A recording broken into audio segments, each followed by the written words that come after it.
ప్రచారం చేయుట్లో జీవితం ధారపోసిన భక్తుల్ని దూషించుట. రెండోది, శివుడు బ్రహ్మ మొదలగు వారు విష్ణువుతో సమానులని గాని స్వతంత్రులని గాని భావించుట. ఒక్కొక్కప్పుడు కొందరు నాస్తికులు ఇతర దేవతలందరినూ దేవాది దేవుడైన విష్ణువుతో సమానులని వాదించుదురు.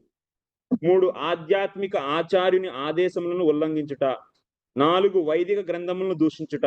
5, హరే కృష్ణ జప మహిమ కేవలం కల్పితమని భావించుట. 6, అపరాధం హరినామములకు దుర్వ్యాఖ్యానము చెప్పుట, అంటే ప్రశంస మాత్రమే అని చెప్పి చెప్పడం. 7, భగవన్నామమును చేయుచున్నామను అహంతో పాపకృత్యమును లాచరించుట. 8, హరే కృష్ణ మహామంత్ర జపమును కర్మకాండలో ఒక భాగముగా పరిగణించుట. 9, విశ్వాసము లేని వారికి భగవన్నామ మహిమను గూర్చి ఉపదేశించుట. 10, భగవన్నామ జపములో సంపూర్ణ విశ్వాసం లేకుండుట. దివ్య నామ మహిమను వినిన తరువాత కూడా ఐహిక బంధములలో చిక్కుకొని ఉండుట. అశ్రద్ధగా జపము చేయుట.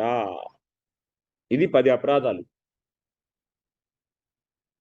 ప్రతి వైష్ణవ భక్తుడు కృష్ణ ప్రేమను శీఘ్రంగా పొందగోరించు ఇట్టి అపరాధములు లేవి జరగకుండా జాగ్రత్తగా జపించవాలి. ఇప్పుడు మనం 8వ అపరాధం, 5వ అపరాధం, 6వ అపరాధం, ఈ 3 ఎవరైతే చేస్తారో వాళ్ళల్లో వైష్ణవత్వమే ఉండదు అసలు. ఇక వాళ్ళు వైష్ణవులకి కాదు. ఏంటి? 5, 6, 8. 10లో 5, 6, 8 వైష్ణవులే కాదు అసలు. వైష్ణవత్వమే పోయిద్ది ఇక. అంటే ఎలాగండి? అంటే 5వ అపరాధం ఏంటి? హరినామం యొక్క మహిమని కల్పితమని భావించుట. అంటే శాస్త్రాల్లో హరినామం గురించి వింటున్నాం. ఇదంతా ఏముందిలే, అది అలా కల్పించి రాసేశారు, ఇదంతా వాస్తవం కాదులే.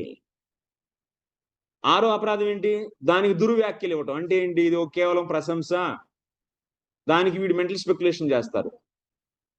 ఉదాహరణకి హరినామాన్ని జపిస్తే మొత్తం పాపాలన్నీ పోవు, సో మొదటి నామంతో కొన్ని పాపాలు పోయినాయి, తర్వాత చేసిన పాపాలు తర్వాత నామాలతో పోయినాయి, ఇలాంటి వ్యాఖ్యలు చేస్తూ ఉంటాం. ఇవన్నీ కూడాను సో ఎవరైతే చేస్తారో వాళ్ళలో వైష్ణవత్వమే లేదు అసలు, వైష్ణవులే కాదు. 8 ఏంటంటే నెంబర్ 8, 5, 6, 8 ఈ 3 చేస్తే వైష్ణవత్వమే పోయిద్ది అసలు. 8వ అపరాధం ఏంటి? భక్తిని కూడా కర్మకాండకు సమానంగా భావించుట.